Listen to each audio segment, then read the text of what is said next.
begini, memang sejak awal kita punya komitmen kuat terhadap pendidikan dan pemberdayaan ekonomi.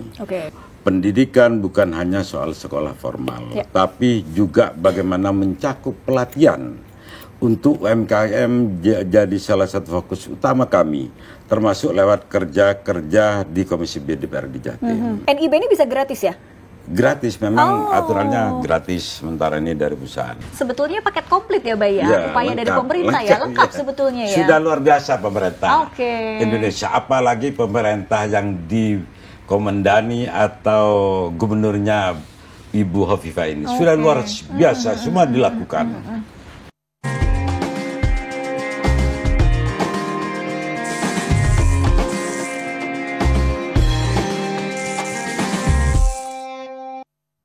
Assalamualaikum warahmatullahi wabarakatuh. Dulur Jawa Timur semua, kembali jumpa nih di podcast Jatim Channel DPRD Provinsi Jawa Timur. Dan tentu saja, seperti biasa Silka tidak sendiri karena Silka menghadirkan narasumber yang luar biasa, seorang anggota Komisi B DPRD Provinsi Jawa Timur dari fraksi P3 PSI, dari Partai P3 ya, dari Dapil Jatim 5, Lumajang, Jember. Nah, siapa lagi kalau bukan Haji Rafiq, anggota Komisi B DPRD Provinsi Jawa Timur. Assalamualaikum, Abah. Waalaikumsalam. Ketemu lagi, gimana kabar hari ini?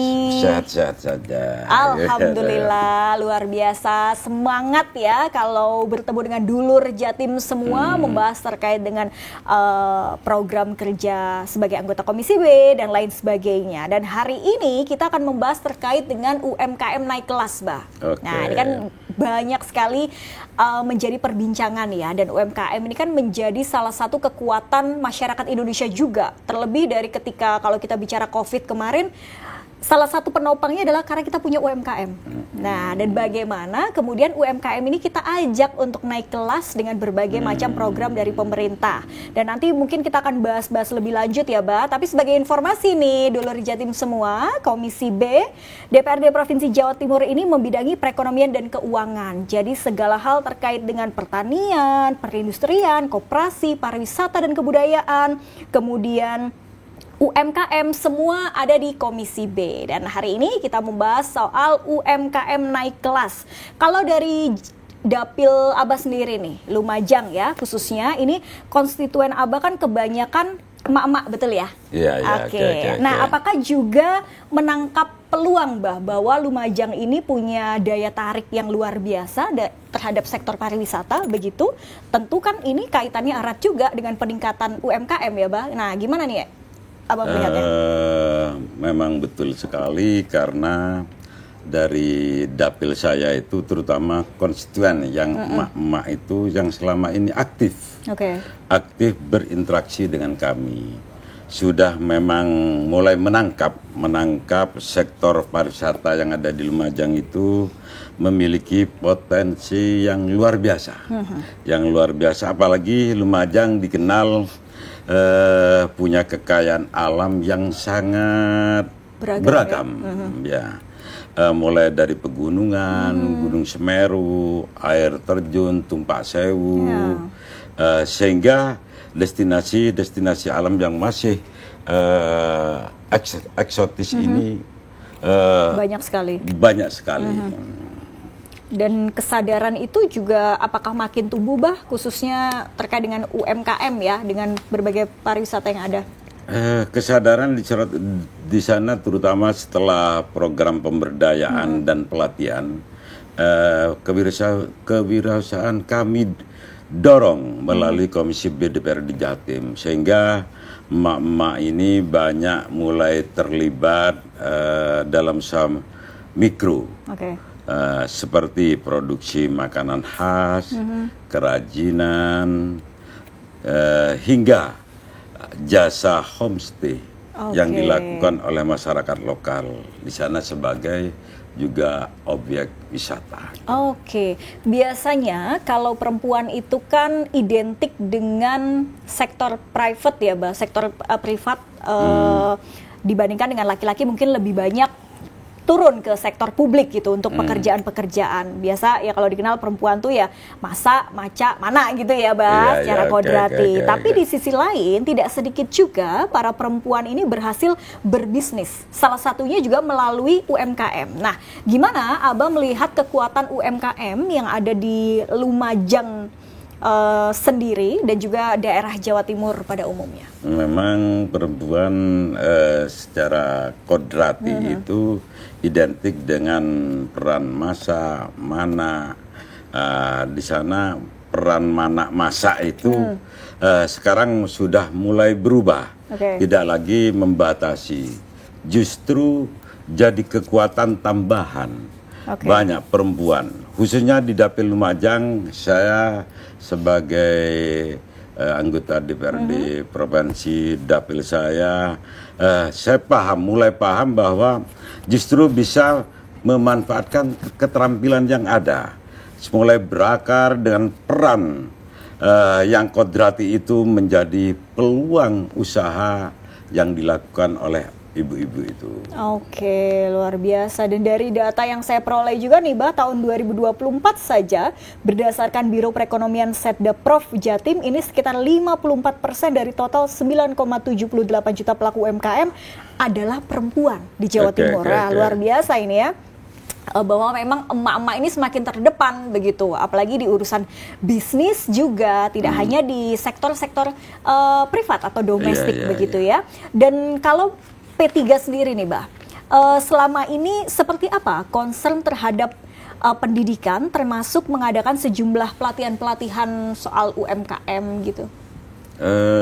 Kalau di sini sebetulnya tidak bahasanya P3, tapi sebagai anggota DPRD Provinsi. Memang sejak awal kita punya komitmen kuat terhadap pendidikan dan pemberdayaan ekonomi.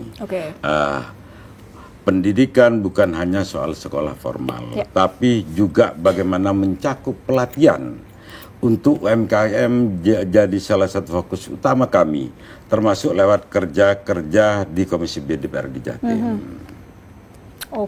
Jadi pelatihan juga banyak dilakukan, khususnya pelatihan kewirausahaan yang berbasis desa, komunitas, digital, marketing, semuanya kita lakukan. Untuk tadi UMKM naik kelas itu ya, Bah, semua kan sekarang serba digital gitu ya, harus termasuk pelatihan digitalisasi. Packing sudah mulai berubah berkat pelatihan-pelatihan itu. Digital marketing, packaging. Sekarang kan orang lihat kalau kemasannya kurang menarik, tidak laku. Betul, walaupun produknya enak misalnya, orang kan jadi biasanya packagingnya dulu nih kalau menarik. Dilihat dari wajah sudah beda. Apalagi ketika misalnya F&B gitu ya, food and beverage, ternyata enak gitu rasanya. Nah, ini kan pasti akan repeat order dan lain sebagainya gitu ya, Bah.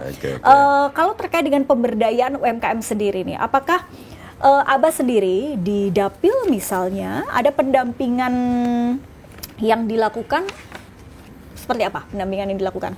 Pendampingan, alhamdulillah saya sebagai anggota Komisi B DPRD Jawa Timur, saya memang menaruh perhatian besar pada pemberdayaan UMKM, khususnya di Lumajang. Bagi saya UMKM bukan sekadar aktivitas ekonomi, tapi juga bagaimana menjadi sarana kemandirian, kebangkitan keluarga, juga kekuatan sosial masyarakat. Apa aja tuh, Bah, pendampingan yang biasanya dilakukan? Pendampingan pelatihan keterampilan, bantuan legalitas dan sertifikasi, akses permodalan, bagaimana bimbingan dan pendampingan berkelanjutan, bagaimana juga kolaborasi dengan komunitas dan pesantren.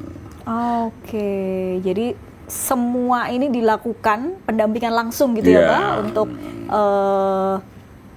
konstituen. Jadi terkait dengan pendampingan pelatihan keterampilan, termasuk juga bantuan legalitas dan sertifikasi ini juga kadang penting ya, Bah. Soalnya kan banyak masyarakat yang masih awam nih terkait dengan sertifikat, legalisasi. Ini kalau nggak betul-betul didampingin, ini ya, Bah, tidak berjalan dengan baik dan bagus, karena begitu butuh permodalan, itu butuh yang namanya sertifikasi, butuh yang namanya kepastian bahwa lembaga itu jadi lembaga yang sudah memang dapat dipertanggungjawabkan. Oke, soal ini Bah, tadi juga Abah mengatakan akses permodalan. Nah ini kan juga penting, kadang orang ketika memulai bisnis atau usaha apapun itu, skala mikro pun, ini juga pasti modal itu ya yang utama gitu harus punya modal. Nah akses permodalan tadi pendampingan yang Abah maksud ini seperti apa Abah?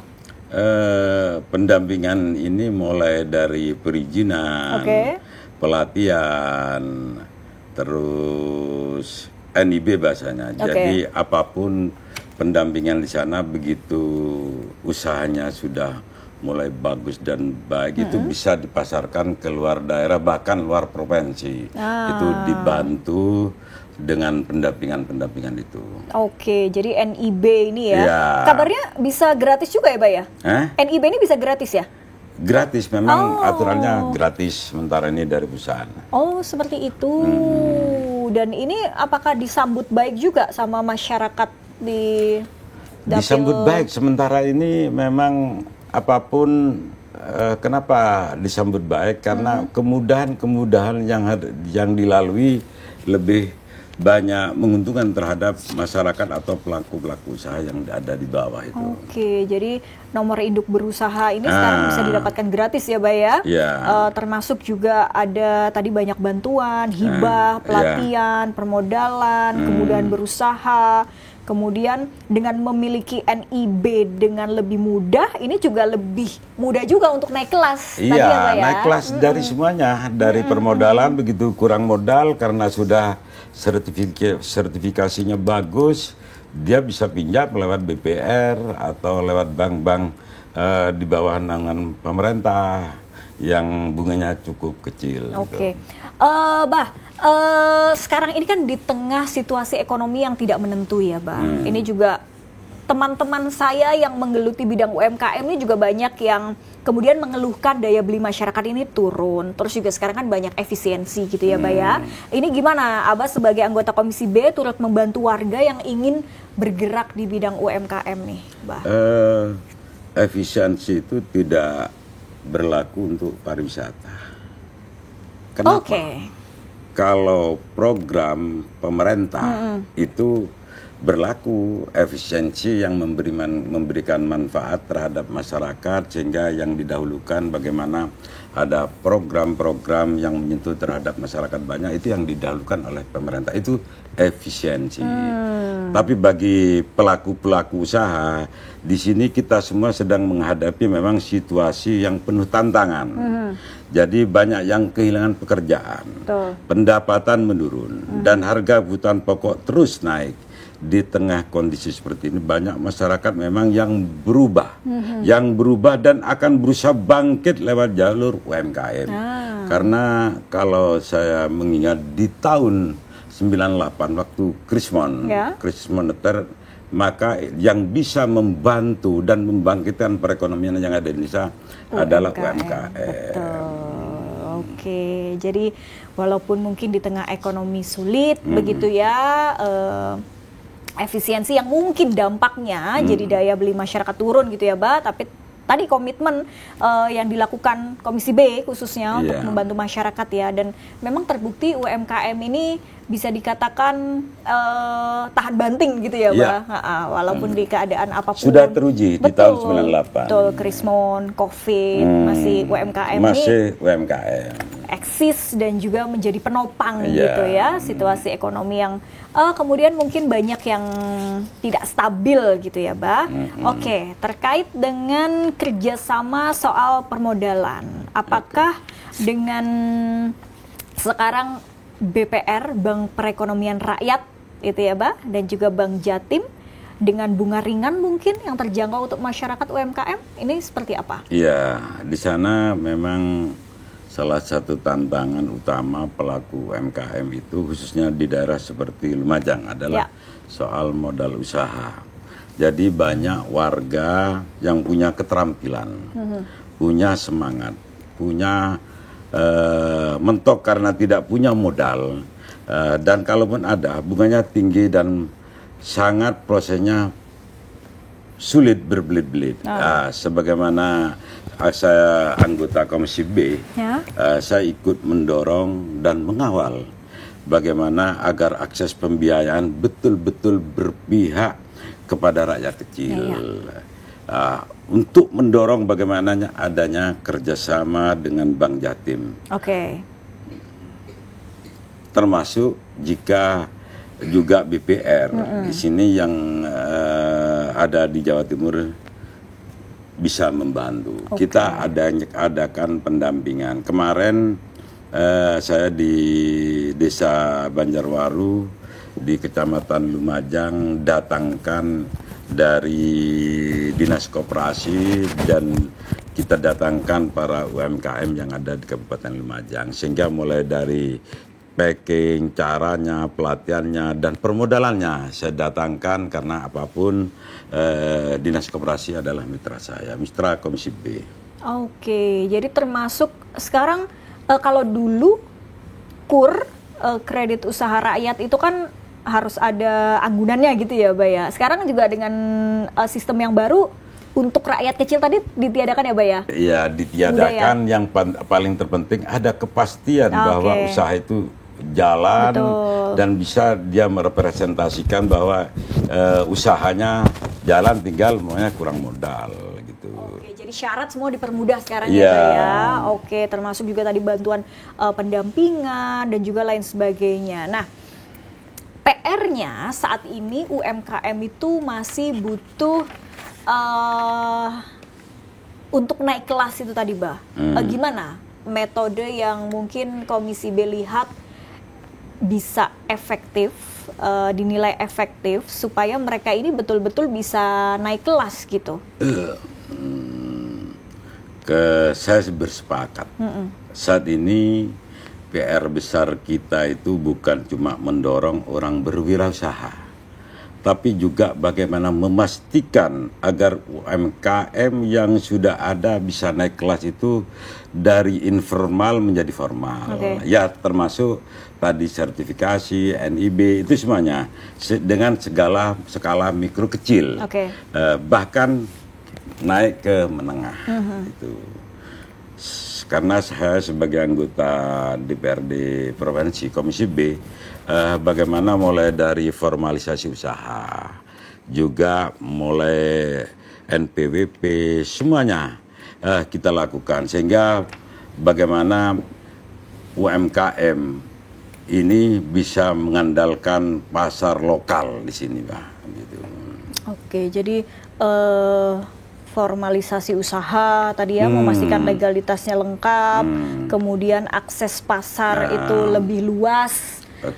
Komisi B juga memastikan itu gitu ya, Mbak. Kadang masyarakat juga lah punya modal misalnya dengan kemudahan tadi memulai usahanya, UMKM-nya. Tapi kadang bingung harus dipasarkannya kemana. Kalau hanya mungkin di skup kecil di desanya saja kan ya harus ada pasar yang lebih luas gitu ya, Mbak ya. Ya ini butuh yang namanya satu membangun jaringan. Kedua butuh bagaimana pemerintah hadir di sana sehingga akses mau di Lumajang itu ada yang namanya roti strudel. Itu sudah ke nasional dibantu oleh Pemprov. Bagaimana bisa marketing dipasarkan di luar daerah, juga dibantu oleh perbankan juga. Termasuk juga strudel itu enak loh ya, Mbak. Saya pernah coba dan enak, ya. Iya, pernah coba strudel dan juga kualitasnya juga lumayan enak bagus, gitu loh ya.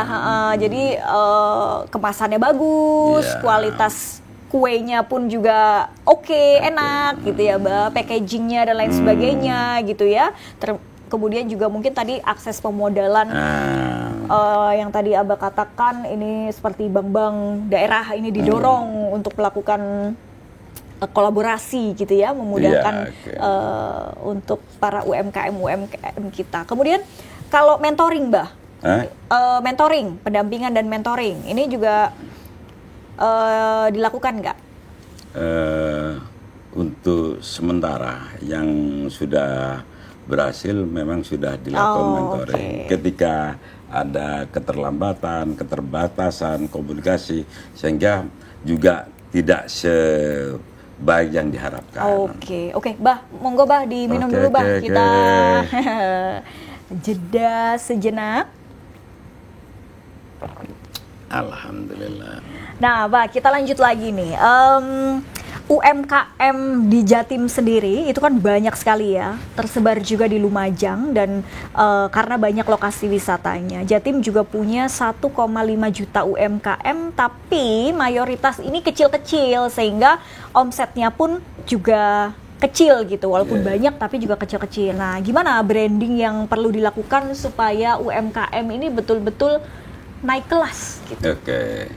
Jadi memang benar bahwa UMKM kita itu terutama di Lumajang banyak tersebar di sekitar lokasi wisata seperti itu Pasewu, Ranupani, kawasan semua. Namun sayangnya sebagian besar masih beromset kecil karena belum punya branding.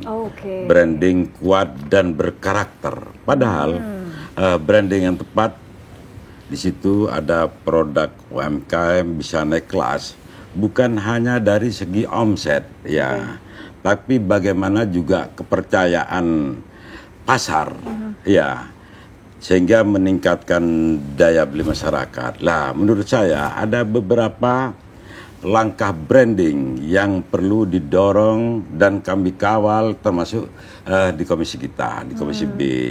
Mulai dari branding berbasis lokasi atau lokal story ya. Contoh kalau di Lumajang itu ada produk kopi yang diberi nama yang terhubung dengan Gunung Semeru atau legenda lokal, sehingga olahan atau makanan di sana yang ada hubungannya agar bisa sinergi dan orang bisa melihat, oh ini Semeru, ini olahannya, oh ini branding kopinya kayak ini gitu. Jadi ada storytellingnya gitu ya.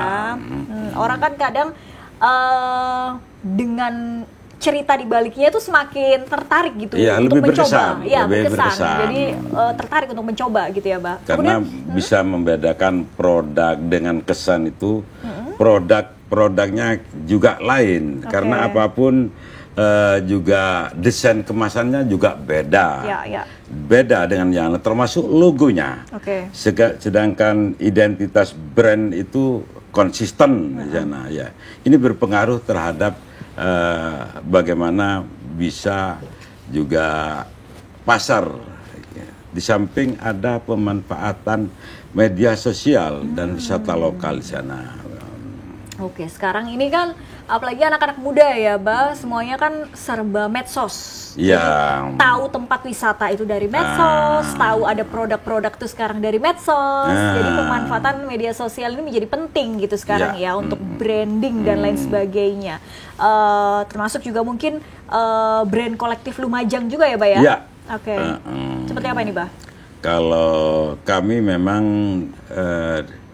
juga mendorong bagaimana Pemkab Lumajang bersama UMKM itu membentuk brand kolektif UMKM Lumajang, semacam label bersama. Contoh UMKM Ranupani, Heritage ya, oleh-oleh Tumpak Sewu dan sebagainya.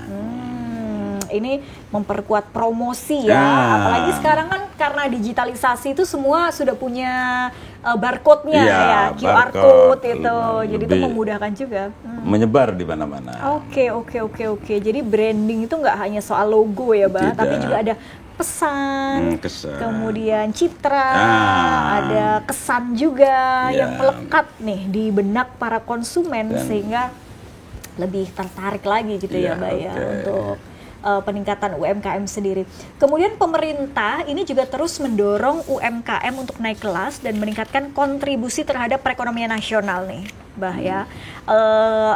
Kalau dari Komisi B sendiri, melihatnya apa sudah maksimal upaya dari pemerintah ini, termasuk tadi dari kemudahan penjualan, kemudian pemasaran juga, terus ada pameran-pameran yang digelar dari pemerintah begitu ya untuk melibatkan para UMKM. Tapi kalau Komisi B sendiri melihatnya ini sudah cukup maksimalkah upaya yang dilakukan pemerintah, Bang? Masih di sini pemerintah baik pusat maupun daerah memang terus mendorong agar UMKM bisa naik kelas. Juga dapat berkontribusi lebih besar terhadap perekonomian nasional. Yang terlihat dari berbagai program yang sudah dijalankan, mulai dari kemudahan, perizinan, lewat OSS atau NIB, pelatihan akses pembiayaan, hingga keterlibatan UMKM di berbagai event dan pameran. Memang ada tantangan yang masih besar, karena banyak UMKM belum tersentuh program pembinaan. Itu memang kita sering ikutkan pameran, biasanya pelaku UMKM itu saja, sehingga kita bahasanya belum puas, karena kalau negara masih belum maju, ya belum selesai. Karena ini masih berkembang dan berkembang. Itu artinya belum selesai ketika rakyat belum makmur. Jadi berbagai tantangan yang masih dihadapi, dan tantangan besar juga, banyak UMKM di pedesaan yang masih belum tersentuh. Kita sudah bicara naik kelas, tapi mereka masih banyak yang belum tersentuh, begitu ya, Mbak ya. Jadi ini juga PR juga nih mungkin untuk eksekutif ya, pemerintah menjangkau UMKM di segala lapisan, khususnya di desa-desa. Mbak, produk UMKM masyarakat ini kan bisa diperbesar dan diperbanyak nih produksinya ya, karena mungkin karena permintaannya banyak. Jika mereka membuat produk dengan branding tertentu, namun langkah selanjutnya adalah memiliki sertifikasi halal, pengemasan produk, digital marketing. Apa kemudahan dari Dewan agar mudah mengurus hal-hal tersebut, Mbak? Atau mungkin kalau Abah punya ini nih program khusus mungkin ya di konstituennya, di dapilnya yang mungkin sebelum khusus, kalau yang khusus itu memang ada komunikasi privasi karena sering ketemu apa yang harus dilakukan. Namun hari ini ada yang bersifat umum, bagaimana memfasilitasi termasuk fasilitas sertifikasi halal, gratis dan kolektif, bantuan dan pelatihan kemasan, bagaimana melakukan digital marketing, juga kemudahan lewat sistem pendampingan dan kelompok. Mungkin itu sebenarnya. Jadi kemudahan bagi UMKM bukan hanya soal regulasi ya, tapi pendampingan nyata yang dibutuhkan oleh masyarakat itu sendiri, dan juga produk bagus, tapi kalau tidak didampingi, tadi kan kalau dulu mungkin saya dengar cerita teman-teman itu untuk mendapatkan sertifikasi halal aja susah, prosesnya panjang dan lain sebagainya. Sekarang dengan berbagai pendampingan yang dilakukan, ini semua menjadi mudah dan bisa dilakukan secara kolektif gitu ya. Ini memudahkan sekali. Soal sertifikasi halal ini sendiri, ada tips nggak, Bah, untuk mengurusnya? Karena Lumajang ini kan identik dengan kawasan yang agamis juga ya masyarakatnya. Alhamdulillah di Lumajang memang dikenal sebagai daerah yang religius, dan masyarakatnya sangat menjunjung tinggi nilai-nilai agama, termasuk dalam bagaimana konsumsi produk halal. Karena itu sertifikasi halal menjadi salah satu hal penting yang wajib diperhatikan pelaku UMKM, terutama yang bergerak di bidang makanan, minuman, dan konsumsi yang lainnya. Jadi hal-hal yang perlu diperhatikan juga. Mbak, Abah ini kan juga backgroundnya pengusaha ya, betul nggak, Bah? Pengusaha. Jadi usahanya terus, pengusaha. Gimana tuh maksudnya, Bah? Tapi memang backgroundnya pengusaha kan, Bah? Iya, boleh lah. Karena Abah juga backgroundnya pengusaha, boleh dong, Bah, tips and trick agar UMKM di Lumajang ini bisa menjadi daya tarik wisatawan juga, dan juga itu tadi bisa naik kelas mungkin dari perspektifnya Abah ya sebagai mungkin pengusaha juga gitu, selain memang anggota Komisi B yang concern terhadap isu ini, tapi sebagai pengusaha, Bah, tips and triknya biar mereka juga bisa mengikuti jejak Abah Raufik nih, gimana? Tidak harus, tapi bagaimana juga bisa lakukan ya. pengusaha itu sekaligus kalau saya anggota DPRD provinsi itu bukan pekerjaan, tapi amanat. Pengabdian ya? Iya, pengabdian. Jadi saya melihat sekali bahwa UMKM dan pariwisata itu ada dua sektor yang sangat erat kaitannya di sini. Saling menguatkan. Kalau di Lumajang dengan kekayaan alam yang ada, budaya yang luar biasa, punya peluang yang besar agar wisatawan tidak hanya datang berwisata, tapi juga bagaimana belanja oleh-oleh yang ada, menikmati kuliner khas, bahkan ikut partisipasi dalam UMKM, aktivitas dalam UMKM. Itu tergantung dari bagaimana kita melakukan komunikasi yang baik, apa yang harus dilakukan oleh pelaku-pelaku UMKM. Tapi gimana dong Mbak, kasih dong Mbak tips and triknya. Oh, maksudnya gimana, Pak? Tips and trick agar UMKM ini bisa jadi daya tarik wisatawan gitu. Oh, itu memang tidak mudah, tapi kita harus bisa ciptakan produk yang otentik dan berkarakter lokal.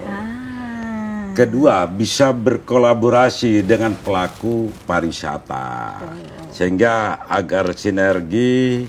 Oh, ini yang dikehendaki wisata. Di samping itu bagaimana bisa memanfaatkan juga media sosial, digital marketing, bagaimana juga mengadakan event, festival lokal, juga bagaimana memfasilitasi akses dan kenyamanan wisatawan. Serba kita lakukan. Di samping kita tingkatkan pelayanan dan edukasi UMKM. Betul. Jadi lagi-lagi kembali ke edukasi tadi ya. Iya. Harus terliterasi dengan baik, termasuk juga para pelaku UMKM begitu ya. Dari literasi keuangan dan lain sebagainya. Juga tadi tips and trick yang Abah bagikan. Nah, ini mungkin bisa dicontoh juga nih buat dulur Jatim yang khususnya sekarang ada di bidang UMKM dimanapun berada ya, tidak harus di Lumajang. Ini mungkin bisa dicontoh nih gimana kolaborasi dengan pariwisata dan lain sebagainya untuk supaya UMKM itu bisa naik kelas. Tapi dengan segala macam strategi yang bisa dilakukan, tentu kan butuh komitmen ya.